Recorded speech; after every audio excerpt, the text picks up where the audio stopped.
Zee 24 तास एक पाऊल पुढे। रत्नागिरीच्या शासकीय मागासवर्गीय विद्यार्थी वसतिगृहातल्या अंधाधुंद कारभारावर झी 24 तासनं प्रकाश टाकल्यानंतर प्रशासन आणि लोकप्रतिनिधींना खडबडून जाग आली आहे। आमदार उदय सामंत यांनी वसतिगृहाला अचानक भेट देऊन तिथल्या गैरव्यवस्थांचा आढावा घेतला आणि अधिकाऱ्यांची चांगलीच कानउघडणी केली। या वसतिगृहात कोणत्याच सोयीसुविधा देण्यात येत नाहीत, तसंच पोटभर जेवण आणि निर्वाह भत्ता सुद्धा दिला जात नसल्याचं वास्तव झी 24 तासनं उघड केलं होतं।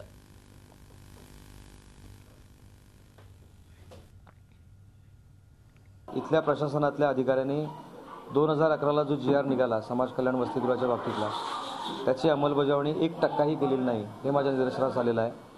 या वसतिगृहामध्ये जिल्ह्यातली आर्थिक परिस्थिती कमकुवत असलेले विद्यार्थी या ठिकाणी राहतात आणि त्यांना ज्या काही फॅसिलिटी दिल्या पाहिजेत या इथल्या प्रशासनाच्या नाकर्तेपणामुळे मिळालेल्या नाहीत। आणि मी इथं आज व्हिजिट केल्यानंतर उद्यापासून त्याच्यामध्ये कुठचे बदल आवश्यक आहेत, मुलांना न्याय देण्यासाठी काय काय गोष्टी केल्या पाहिजेत या सूचना केलेल्या आहेत आणि उद्यापासून याच्यामध्ये नक्की परिवर्तन झालेलं आपल्याला दिसेल।